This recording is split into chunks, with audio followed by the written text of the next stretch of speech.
Memecahkan masalah pada tingkat keahlian yang diperlukan dalam keluarga, pekerjaan, dan masyarakat. Kemudian keterampilan yang nyata terutama dalam membaca dan menulis yang terlepas dari konteks diperoleh siapa dan dari siapa.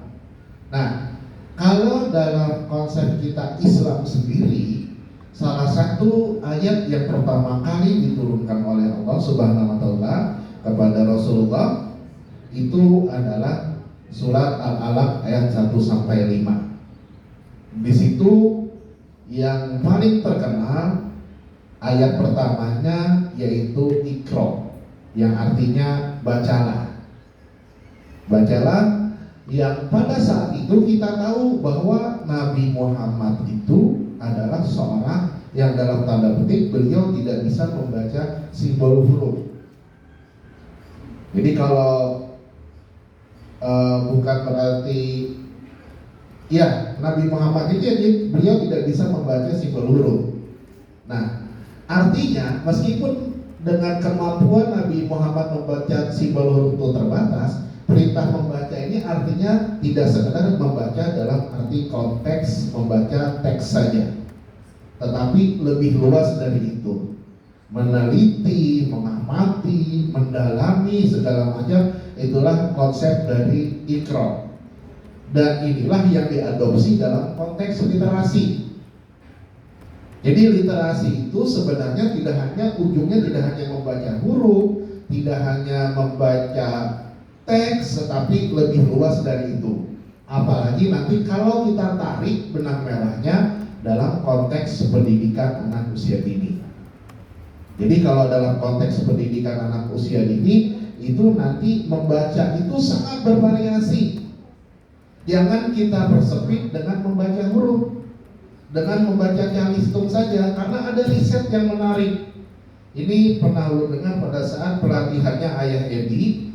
Beliau mengungkapkan penelitian di Amerika mengenai kemampuan anak dalam membaca dan menulis teks ya. Jadi di sana itu dilakukan sebuah penelitian eksperimen namanya. Jadi ada dua kelompok anak. Satu kelompok anak itu diajari calistung sejak dini. Kemudian satu kelompok anak dibiarkan untuk bermain, berkembang ya sesuai dengan usia tumbuh kembangnya. Jadi nggak ada diajarin calistung tuh, nggak ada. Calistung dalam konteks kita di Indonesia ya, jadi diajarin membaca. Pokoknya tidak di-drill mereka untuk bisa baca, dipaksa untuk bisa baca. Nah, setelah mereka diajarin itu, memang di kelompok yang pertama itu dalam waktu cepat anak-anaknya itu bisa baca semuanya. Sedangkan yang di kelompok kedua ini bisa bacanya lambat sekali. Cuman yang ditelitinya itu tidak diteliti dalam waktu dekat. Jadi sekian tahun kemudian, nah ini penelitian yang mungkin jarang dilakukan oleh peneliti-peneliti di Indonesia. Jadi ada yang disebut dengan penelitian longitudinal, yang penelitiannya itu dalam jangka panjang. Dari sekian tahun kemudian diteliti lagi dua kelompok ini kaitannya dengan kemampuan dia memahami teks dengan banyaknya teks yang dia baca. Jadi dua kelompok tadi diteliti, anak yang sudah bisa baca dari usia dini sama dengan anak yang baru bisa membaca sesuai dengan usianya, bervariasi. Mungkin kalau tidak salah yang kelompok yang kedua itu baru bisa baca rata-rata di kelas 3 dan kelas 4 SD. Di kelompok pertama itu sejak PAUD sudah bisa baca. Nah, kemudian di saat usia 12 tahun itu dikumpulkan lagi dua kelompok ini. Temuannya ternyata menarik. Dari sisi pemahaman bacaan, ternyata ketika kelompok pertama ini dikasih teks, dia bisa baca. Tetapi mereka tidak paham apa yang mereka baca. Sedangkan yang di kelompok 2 itu ternyata mereka paham apa yang mereka baca, teksnya sama. Padahal kelompok pertama itu mereka lebih awal bisa bacanya. Kemudian di kelompok yang kedua Itu kasus kedua diteliti lagi kaitannya dengan banyaknya bacaan yang sudah pernah mereka baca. Ternyata setelah diinventarisir, meskipun kelompok satu ini lebih awal dia bisa baca, ternyata yang lebih banyak membaca buku itu adalah kawan-kawan anak-anak yang ada di kelompok kedua. Nah, ini yang menjadi sesuatu yang menarik. Apakah ada hubungannya antara cepat membaca dengan kemampuan anak membaca selanjutnya? Ternyata dari penelitian itu nggak ada korelasinya.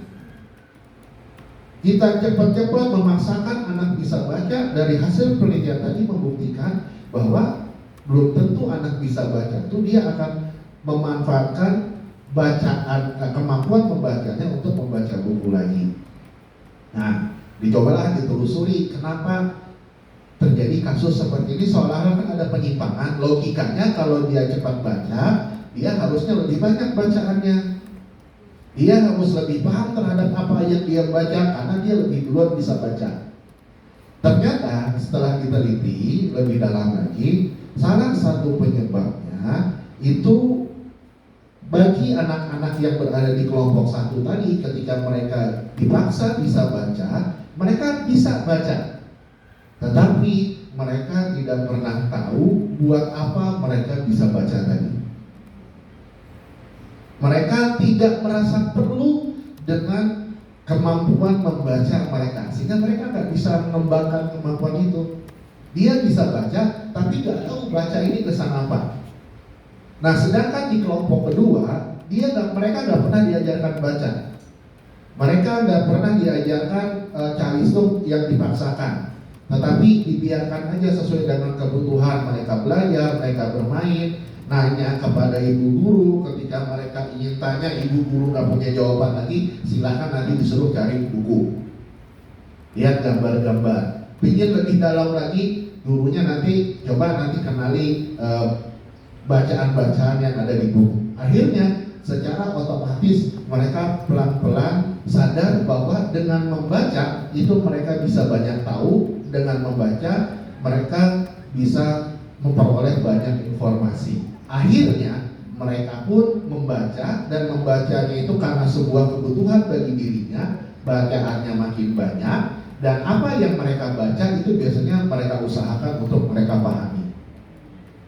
Nah, ini yang banyak terjadi di negara kita sekarang. Anak-anak Indonesia itu adalah anak-anak yang paling cepat bisa baca. Ada mau masuk SD, tesnya tes baca tulis. Mudah-mudahan itu biasanya SD negeri, kalau diubah nggak lagi ya. SD ubah nggak lagi kayaknya.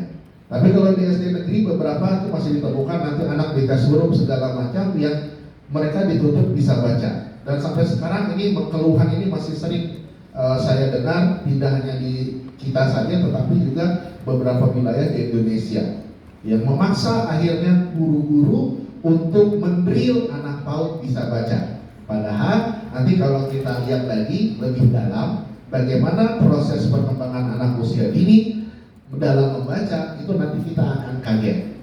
Bukan kaget sih, mungkin ada yang sudah tahu, tetapi paling tidak ini menjadi wawasan kita bersama. Nah, macam-macam literasi nanti silahkan baca aja, ini banyak sumbernya. Ada literasi media, ini kemampuan dalam memahami media. Literasi dasar, ini adalah kemampuan calistung, dan kita nanti akan lebih dalam ke sini. Kemudian ada literasi teknologi, ada literasi perpustakaan, kemudian ada literasi visual. Nah, kita menggambar tadi di bagian dari literasi visual karena gambar itu pasti punya makna. Ada pesan-pesan yang disampaikan dari sebuah gambar. Oke, kemudian, waduh ini gelap nih. Nah, literasi dasar ini nanti yang akan kita dalami adalah kemampuan dasar dalam membaca, menulis, dan mendengar, dan juga berhitung. Tujuan dari literasi dasar adalah untuk mengoptimalkan kemampuan seseorang dalam membaca, menulis, berhitung, dan juga berkomunikasi dengan sesama. Tetapi nanti poin pentingnya adalah bagaimana ini bagi anak usia dini itu pencapaiannya disesuaikan dengan usia mereka masing-masing. Kalau di sini dari usia 3 bulan sampai dengan usia 6 tahun. Apa saja yang harus dilakukan di fase-fase usia itu agar kebutuhannya terpenuhi. Jadi pendidikan anak usia dini itu adalah pendidikan membangun fondasi. Membangun fondasi, kita tidak bisa berpikirnya instan. Kita di Urang Banjar ini kalau membangun fondasi itu sangat merasakan. Beda kalau yang rumahnya di Banjarbaru, rumahnya yang di Kening, tapi di Banjarmasin kita merasakan. Gak bisa instan. Harus ada misalnya sebelum membangun bangunan ditanam dulu garam. Habis garam karena merakit lagi misalnya besi-besi karena semen segala macam. Dan itu prosesnya proses yang cukup lama, dan kalau membangun sebuah bangunan, kalau kita di Banjarmasin itu kadang biayanya sepertiganya itu habis buat membangun fondasi. Artinya tidak bisa sembarangan membangun fondasi ini. Harus pelan-pelan, harus sesuai dengan tahap tumbuh kembangnya. Dan tidak bisa kita membangun fondasi itu menuntut fondasinya kelihatan. Ini bangunan sebesar ini, ada fondasinya di bawah sana. Tetapi dengan fondasi yang kuat, maka bisa dibangun bangunan sekian lantai sampai 4 lantai ini. Dan itu nggak kelihatan, nggak bisa dilihat situ sini. Kalau terlihat yang namanya fondasi, nggak ada indah-indahnya fondasi itu. Coba di mana bangunan rumah yang fondasinya indah, nggak ada. Fondasi itu kokoh, kuat. Gitu.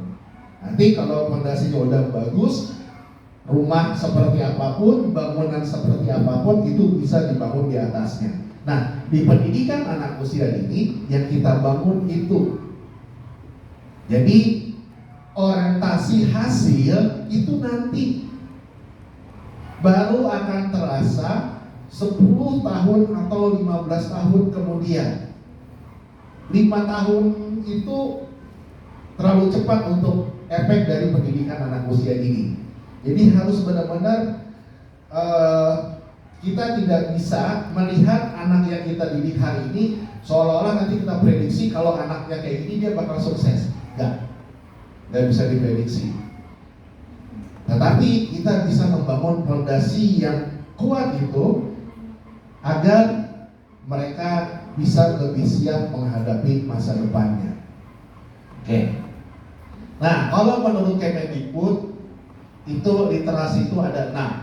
Pertama ada literasi baca tulis, kemudian ada literasi numerasi, baca tulis kaitannya dengan caristo, numerasi ini dengan kemampuan matematiknya, kemudian ada literasi sains, ini kaitannya dengan berpikir ilmiah, kemudian ada literasi digital, ini sekarang dengan kemampuan bagaimana seorang anak menggunakan teknologi dan lain sebagainya. Kemudian ada literasi finansial, ini bagaimana mereka menjadi seseorang yang memiliki kemampuan mengelola finansialnya, keuangannya. Itu nanti ada kalau di PAUD kemarin itu saya pernah membantu teman-teman BP Polhukmas untuk mengembangkan pembelajaran literasi finansial untuk anak usia dini, ada juga ini. Kemudian ada literasi budaya, ini bagaimana anak-anak paham terhadap budayanya, mengenal, memahami budayanya, termasuk dalam konteks budaya kita di Indonesia ini. Nah, Bapak dan Ibu sekalian, literasi ini kalau kita lihat, dia tidak hanya berbicara pada tataran sini saja, tetapi lebih luas. Ada numerasi, kemampuan matematisnya, ada sainsnya, ada digitalnya, ada finansialnya, ada budayanya, dan inilah yang pelan-pelan bertahap kita kenalkan kepada anak usia dini sesuai dengan usia dan tumbuh kembangnya. Jadi ini harus benar-benar kita garis bawahi, nggak bisa kita memaksakan mereka berkembang dengan standar kita sebagai guru, tapi gunakanlah standar mereka. Oke. Nah, tujuannya, kalau kita lihat,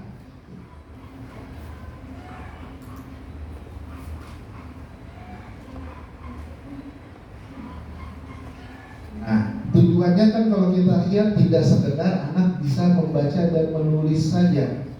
Karena membaca dan menulis, berhitung itu istilahnya itu kalau dalam ilmu agama, dalam konteks keilmuan itu adalah alat untuk belajar. Jadi membaca dan menulis adalah kemampuan yang harus dimiliki seseorang untuk mereka nanti belajar berbagai ilmu. Jadi istilahnya itu ilmu alat. Jadi kemampuan yang harus dimiliki untuk belajar ilmu selanjutnya. Di sini melalui literasi tingkat pemahaman seorang dalam mengambil kesimpulan dan informasi yang diterima bisa menjadi lebih baik. Jadi ketika dia menerima informasi tidak membaca teks saja tetapi bisa lebih luas daripada itu. Kemudian yang selanjutnya adalah membantu orang berpikir secara kritis dengan tidak mudah terlalu cepat bereaksi. Kemudian membantu meningkatkan pengetahuan masyarakat dengan cara membaca. Kemudian membantu menumbuhkan serta mengembangkan nilai budi pekerti yang baik dalam diri seseorang. Ini biasanya kaitannya dengan literasi budaya. Nah, ini secara umum tentang literasi. Ulun ingin lebih dalam kita masuk ke sini. Bagaimana perkembangan bahasa anak usia dini, karena literasi itu erat kaitannya dengan bahasa. Perkembangan bahasa itu juga erat kaitannya dengan perkembangan berpikir seseorang. Nah, ibu-ibu semua, kita lihat kan di ukhuwah ini sudah dari usia sini sudah mulai ada anak-anaknya. Perkembangan bahasanya sampai dengan usia 8 tahun. Ini lewat, kalau kita kan di sini aja di PAUD ya, sampai dengan usia 6 tahun. Kalau kita lihat di sini, tidak ada satupun tahapan yang diungkapkan oleh ahli ini bahwa anak harus bisa membaca pada saat usia dini. Usia 0-3 bulan, apa yang dilakukan kepada anak itu adalah memperhatikan dan mendengar. Bagaimana anak merespon ketika ada suara yang ada di sekitarnya. Jadi ketika usia 3 bulan itu kadang kita tes di telinganya ini, nekok nggak? Dipanggil, merespon nggak dia ke sumber suara? Ya 3 bulan ini kan anak-anak belum mengenal, belum melihat secara utuh siapa-siapa orang yang ada di sekitarnya. Tetapi pada saat itu yang berfungsi maksimal itu adalah indera pendengaran. Nah, indera pendengaran ini kan salah satu indera yang paling awet yang ada di badan kita. Jadi dia paling awal ada dan yang paling akhir nanti hilang. Semenjak dalam kandungan itu indera pendengaran anak udah berfungsi, makanya disunahkan untuk dianjurkan untuk sering diajak bicara, dibacakan Al-Quran dan segala macam. Nanti saat kita menghadapi sakaratul maut, di saat indera-indera lain tidak berfungsi, maka indera pendengaran ini biasanya masih berfungsi. Jadi ini indera yang paling panjang umurnya. Nah, di awal-awal itu fungsinya lebih ke arah untuk memperhatikan dan mendengarkan. Makanya di fase usia ini ibu-ibu guru yang mengasuh di sini nggak boleh mendiam. Nah, bahaya kalau anak-anak mendiam di usia ini. Diajak ngobrol, diajak bicara. Kalau misalnya ada ayahnya juga, ayahnya sering-sering ngobrol biar dia kenal. Mengenal, bisa membedakan mana suara ibunya, mana suara ayahnya, mana suara ustazahnya. Nah, jangan sampai nanti anak kurang rangsangan di usia ini kaitannya dengan kemampuan mendengar. Kemudian juga akan lebih baik misalnya kalau di sini ada penitipan bayi usia ini, disiapkan misalnya sound system yang menyuarakan ayat-ayat suci Al-Quran. Kalau misalnya gurunya uyuh bepeder, kan ada mungkin jual gurunya dari jam 7 sampai jam 5 sore bepeder terus. Nah, nanti di sela-sela itu mungkin dihidupkan orang agar apa? Agar indera pendengarannya ini terus dirangsang. Dan itu akan masuk ke alam bawah sadar. Mungkin efeknya nggak terlihat sekarang, tapi efeknya terlihat nanti. Seperti kita gambar bebek tadi. Nggak pernah diajarkan gambar bebek tadi kan, guru nggak pernah kan ngajarkan gambar bebek itu seperti angka 2, ada kiri terus, nggak pernah kan?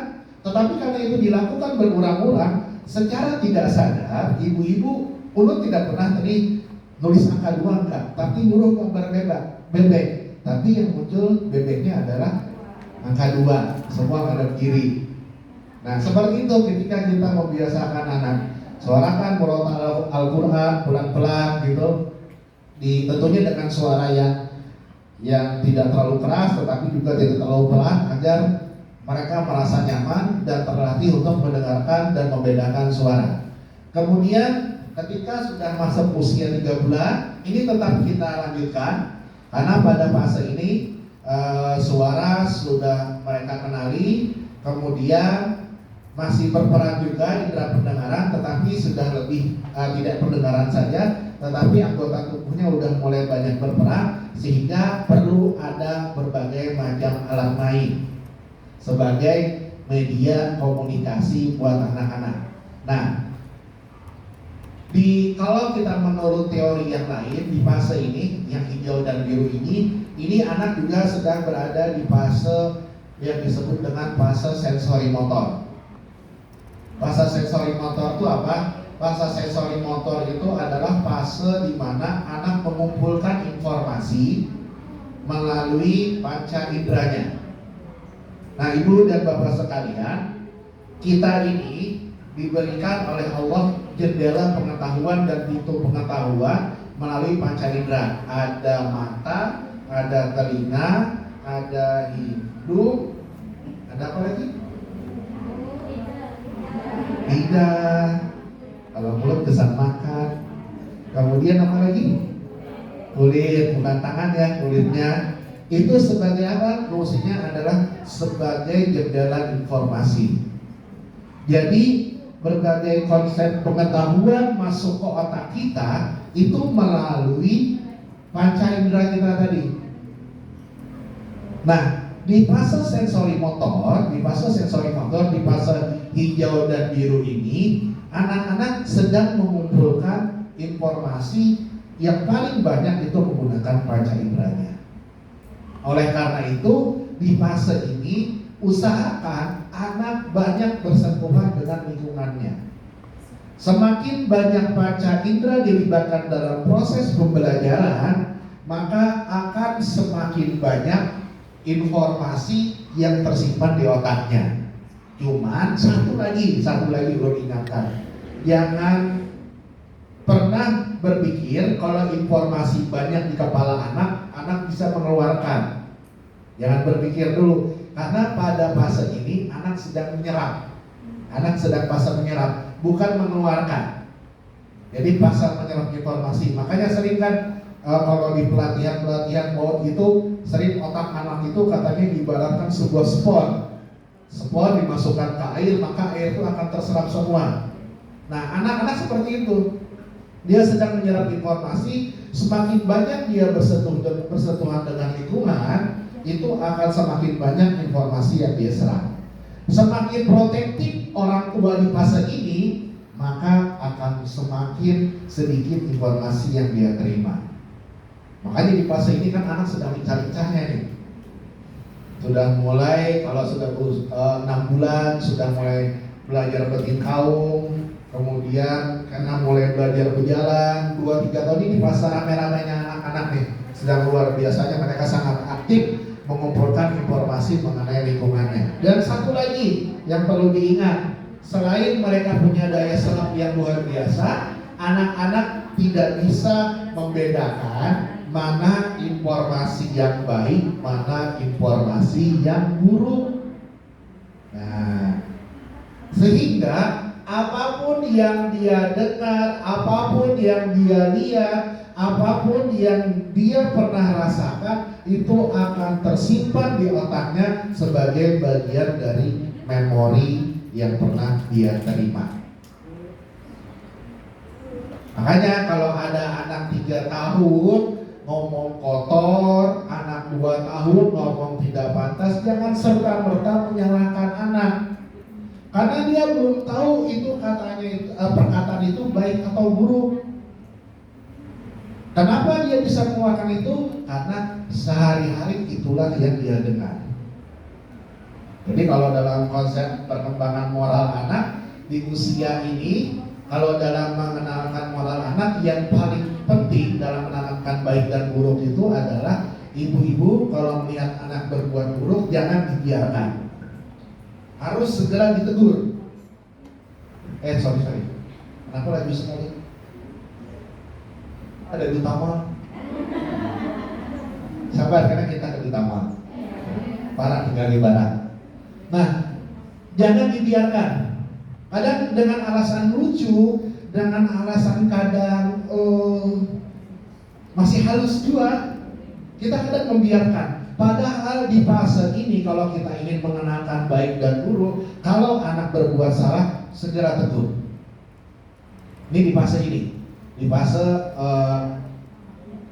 2 tahun sampai sekitar 5 tahun ini.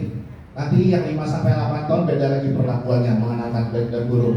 Jadi ini harus kita tegur. Kenapa? Karena pada fase ini, di fase yang kedua ini, itu mereka akan lebih sensitif menerima teguran dibandingkan dengan menerima pujian. Jadi anak-anak itu menyimpulkan konsep baik dan buruk itu pada di usia awal ini. Kalau dia mendapat teguran itu macam-macam ya. Mungkin bisa tidak persetujuan dari dia, atau bisa juga sariknya pian, itu akan tertanam di dalam dirinya bahwa perilaku yang dia lakukannya adalah perilaku gak bagus, dan dia gak akan ulangi lagi. Tetapi kalau kita biarkan dia melakukan itu, maka akan tertanam di dalam dirinya ini adalah perilaku yang bisa diterima oleh lingkungannya, dan ini perilaku baik. Contohnya kan kadang ketika anak di usia ini ketika keluar rumah bajunya sembarangan, kadang berselawar dalam aja karena lagi lucu, apalagi anak gemuk gitu ya, berselawar dalam baju kaos itu dibiarkan saja, nggak pernah ditegur. Kemudian ketika dia ngomong yang dalam tanda kutip agak kotor dianggap lucu-lucuan. Nah, ketika ini dibiarkan tanpa ada proses teguran, maka akan tertanam di dia bahwa perilaku itu adalah perilaku baik. Nah, jadi pengenalan baik dan buruk ini bisa kita kenalkan mulai usia ini.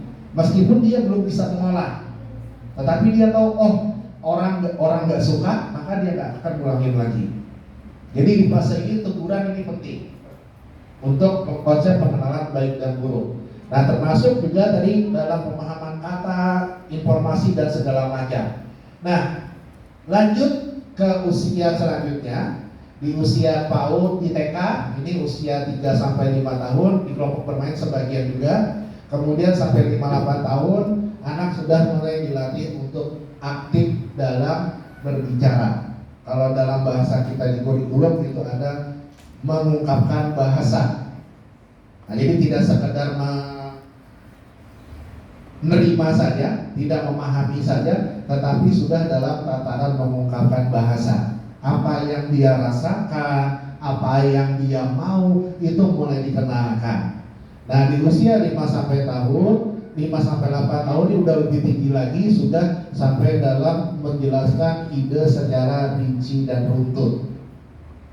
Kalau kita lihat itu tidak ada tuntutan anak untuk bisa membaca dan menulis.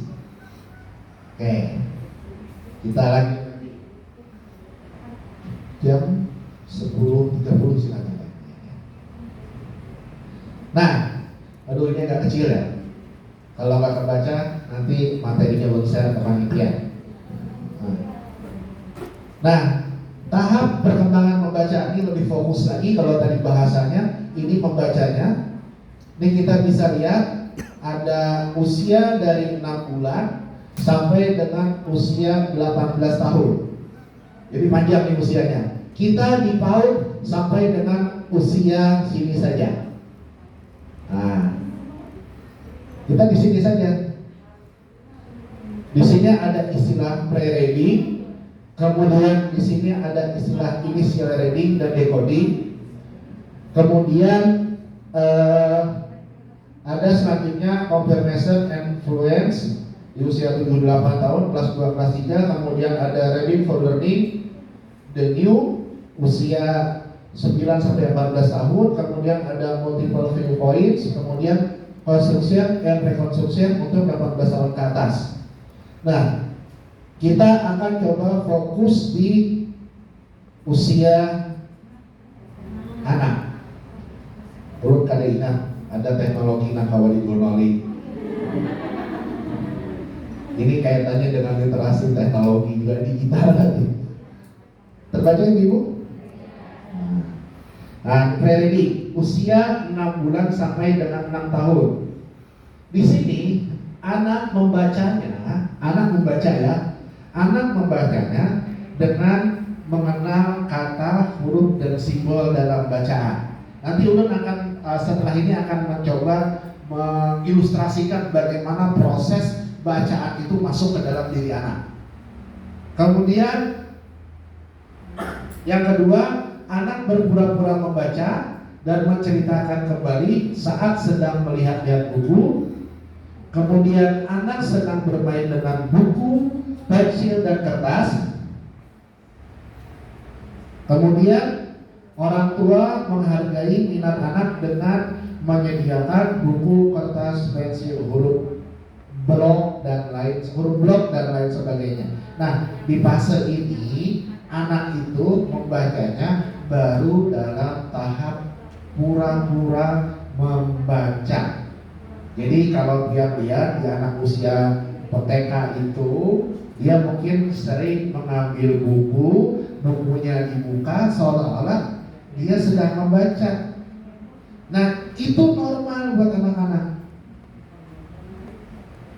Nah, itu mereka sedang berada di fase ini. Nah, kemudian kalau sudah di atas 6 tahun, dia sudah mulai membedakan antara huruf dan bunyinya, fonologi. Nah, kelas 1-2 ini dia belum dituntut untuk bisa baca. Kemudian anak belajar menyuarakan suku kata atau penggalan kata. Dan ini pun harus hati-hati ketika kita mengenalkan suku kata atau penggalan kata. Tidak sembarangan suku kata, tidak sembarangan penggalan kata. Lalu kadang prihatin, kadang ada sekolah-sekolah yang mengenalkan suku kata sudah dikenalkannya pada anak usia dini, tetapi mengenalkannya dengan sembarangan. Misalnya babibu, cacicu, dadidu, tanpa ada makna sama sekali. Apakah anak bisa baca dengan cara itu? Bisa. Ulun katakan bisa. Dan cepat. Cuma yang jadi persoalan, apakah nanti anak bisa memahami bacaan dengan cara seperti itu atau tidak? Itu yang nanti yang jadi pertanyaan. Karena kenapa? Karena yang dia baca pada saat itu adalah kata-kata yang tidak bermakna bagi dirinya. Jadi harus hati-hati mengenalkan kata pertama kepada anak itu. Diusahakan juga adalah kata-kata yang bermakna buat dirinya. Gak boleh sembarangan. Nanti caranya kayak mana nanti akan mengingatkan. Kemudian anak mulai bisa membaca itu di usia 2 sampai 3. Usia kelas 2 sampai 3. Di 7 sampai 8 tahun. Nah, ini yang sering ulun ingatkan di berbagai macam pertemuan dengan orang tua, pertemuan dengan guru SD, pertemuan dengan guru PAUD, bahwa kita baru boleh khawatir anak kadang bisa baca kalau mereka sudah melewati usia ini. Kalau anak kelas 2 SD kada bisa baca, anak dia normal. Kalau anak kelas 1 SD belum bisa baca, anak dia normal. Anak kelas 1 SD bisa baca Alhamdulillah, anak PAUD bisa baca Alhamdulillah. Tetapi kadang bisa baca tetap normal anaknya, Alhamdulillah juga.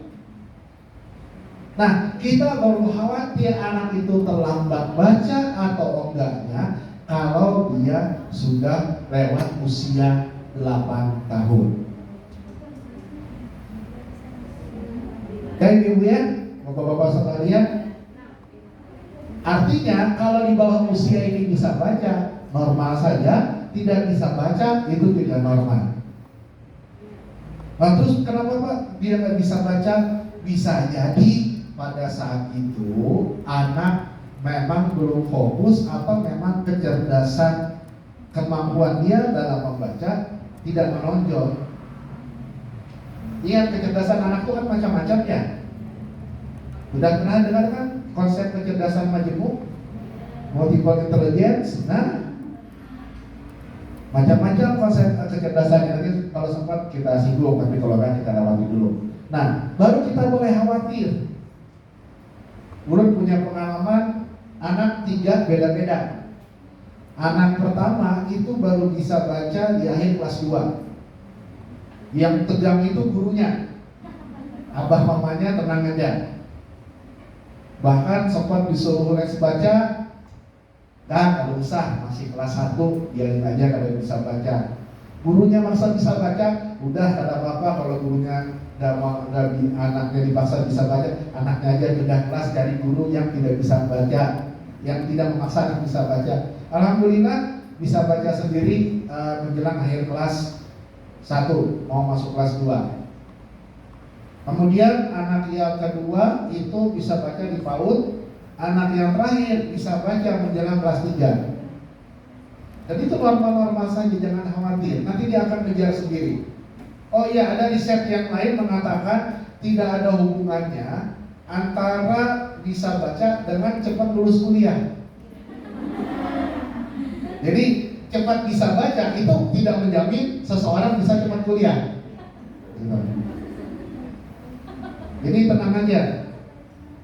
Nah ini ya, ini yang nanti yang perlu kita kuatkan ke orang tua. Nanti mending kita kenalkan ke orang tua. Kalau bisa orang tua tetap masuk SD masih bisa nuntut baca, nanti perlu harus kita beri kesadaran dan kita nanti rame-rame kita datangin SD-nya. Karena sudah pernah ada kasus di Bandung, anak gak diterima di SD gara-gara gak bisa baca dan dituntut di pengadilan menang. Karena aturannya jelas, syarat masuk SD itu nggak banyak, cuma 2. Pertama, rumahnya dekat dengan sekolah, dan yang kedua bernapas. Itu aja syaratnya. Selebihnya itu tidak ada, aturan tambahan saja itu. Itu di Bandung pada sudah ada kasus, tapi akhirnya anaknya juga mau masuk sekolah itu, tetapi ini pembelajaran buat lembaga pendidikan yang memberikan syarat yang syaratnya itu bukan bagian dari tugas perkembangannya. Syarat lebih boleh, tetapi harus disesuaikan juga dengan tugas perkembangan anak. Misalnya kalau di SD Ukhuwah ini menerima anak, diusahakan anaknya mampu membaca surah apa itu bolehlah. Tetapi memaksakan anak bisa baca harus sebagai syarat masuk SD, itu yang bisa menjadi permasalahan. Karena di aturan itu jelas-jelas aturan itu melarang. Oke, sampai sini apakah ada yang anak bertakun dulu sebelum kita lanjut bagaimana proses anak menyimpan informasi ke otaknya? Apa ada sesi pertanyaan Pak Irfan? Oh ada sesi pertanyaan, kita lanjut dulu gitu ya. Nah, ini proses anak membaca. Jadi anak membaca itu yang pertama dia baca itu adalah benda aslinya. Kalau kita ingin memperkenalkan buah, misalnya buah lengkeng, kenalkan dulu buah lengkeng itu kepada anak secara langsung. Usahakan dia bisa menyentuh lengkengnya, sehingga indera perabanya punya informasi tentang lengkeng. Usahakan dia bisa mencium bau lengkengnya, sehingga hidungnya, indera penciumannya punya data mengenai bau lengkeng. Mungkin dibuka juga, dirasakan, sehingga indera pengecapnya punya informasi tentang lengkeng dan informasi itu utuh. Nah, ini yang disebut dengan pengetahuan bermakna. Jadi anak kenal dengan lengkeng itu secara utuh, tidak hanya melihat gambar saja atau mendengar cerita saja. Indera pendengaran kita ini memang indera yang paling awet, tetapi dia adalah indera yang paling lemah dalam menyerap informasi. Lambat menyerap informasi itu. Percaya ada? Ada yang ragu-ragu? Coba dites. Kalau masih ragu kita tes, soalnya masih ragu-ragu kayaknya. Sekarang semua berdiri dulu. Kita coba tes kemampuan indera pendengaran pian dengan indera yang lain.